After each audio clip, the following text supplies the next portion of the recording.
طيب، كلنا عارفين الإحساس ده كويس قوي. الواحد بيبدأ بحماس ملوش مثيل، خطط وأهداف مرصوصة، وفجأة بعد كام يوم كل ده بيتبخر. بنلاقي نفسنا رجعنا تاني لنقطة الصفر. يا ترى إيه اللي بيحصل بالظبط؟ هو ده السؤال المهم. ليه الحماس اللي بيبدأ زي اللهب ده بينطفي فجأة؟ في تحليلنا النهاردة هنفكك السبب الحقيقي ورا المشكلة دي، وهنشوف مع بعض حل عملي جدا يضمن لنا إننا نكمل. وهنا مربط الفرس. الحكاية مش إن إرادتنا ضعيفة أو إننا بنفشل، لا خالص. المشكلة الحقيقية في الطريقة، في الأسلوب اللي بنتعامل بيه مع أحداثنا. المشكلة في النظام اللي بنمشي عليه، أو بالأصح في عدم وجود نظام من الأساس.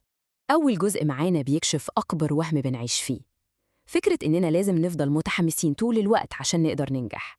المقارنة دي بتوضح كل حاجة. أغلبنا بيشتغل بالمزاج، يعني لما بنكون رايقين ومتحمسين ممكن نشتغل 6 ساعات ورا بعض، لكن في يوم تاني نكون تعبانين أو مضغوطين، النتيجة بتبقى صفر. وده طبيعي جدا على فكرة. قوة الإرادة دي عاملة زي بطارية الموبايل، بتفضى. إنما النظام هو الشاحن الثابت اللي بيضمن إن في أداء كل يوم، حتى لو بسيط.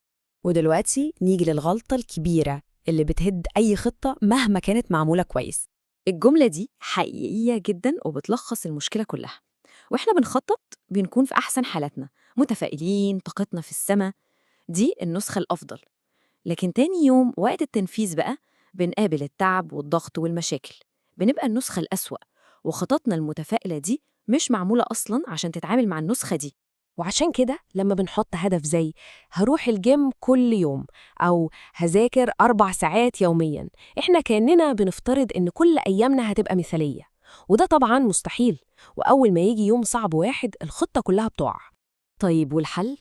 الحل إننا نخطط لأسوأ يوم ممكن يمر علينا. نسأل نفسنا سؤال بسيط: إيه هو أقل القليل اللي ممكن أعمله في يوم سيء عشان ما أكسرش العادة؟ فبدل 4 ساعات مذاكرة ممكن تبقى 40 دقيقة بس، وبدل ساعة جيم كفاية قوي 15 دقيقة تمرين في البيت. الفكرة كلها في وجود حد أدنى واقعي للأيام الصعبة دي. وهو ده جوهر الموضوع. الهدف من خطة أسوأ يوم دي مش تحقيق إنجاز جبار، لأ.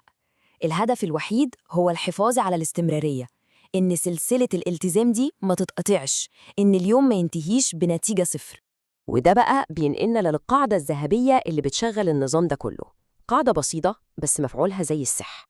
مفهوم اليوم اللاصفري أو non-zero day بسيط جدا. ممنوع يوم يعدي ويكون إنجازك فيه صفر.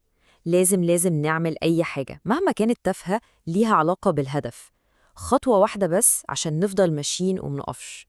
الرقم الوحيد اللي لازم نخاف منه ونتجنبه هو الصفر، لأن أي خطوة حتى لو كانت قراءة صفحة واحدة أو تمرين لمدة دقيقة واحدة هي أحسن بمليون مرة من ولا حاجة. الفشل الحقيقي مش إن الإنجاز يكون قليل، الفشل الحقيقي هو إن الإنجاز يكون صفر. وهنا بنوصل لأعمق نقطة في الاستراتيجية دي. الموضوع طلع أكبر من مجرد إنجاز مهام وخلاص. النقطة دي عبقرية.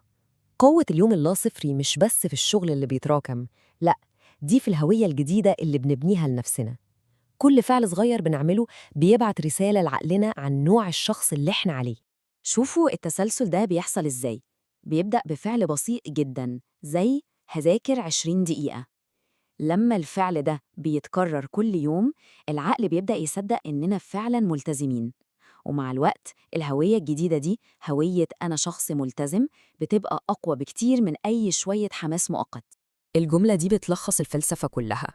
بدل ما نقع في فخ يا أعمل كل حاجة صح يا ما أعملش حاجة خالص، بنتبنى فكرة إن الاستمرار هو اللي يهم. إننا نفضل في السباق حتى لو بنمشي ببطء أحسن من إننا نطلع منه خالص. الملخص النهائي لكل ده بسيط وواضح. بلاش نفضل مستنيين الحماس يجيلنا عشان نبدأ النهاردة بأي خطوة صغيرة، وأهم حاجة اليوم ما ينتهيش بنتيجة صفر. وفي الآخر السؤال اللي مفروض نسأله لنفسنا كل يوم بيتغير تماماً. بدل ما نصحى نسأل هل أنا متحمس النهاردة، السؤال الصح والأهم هو هل هسمح لليوم ده إنه يكون يوم صفري؟ الإجابة على السؤال ده هي اللي بتحدد كل حاجة.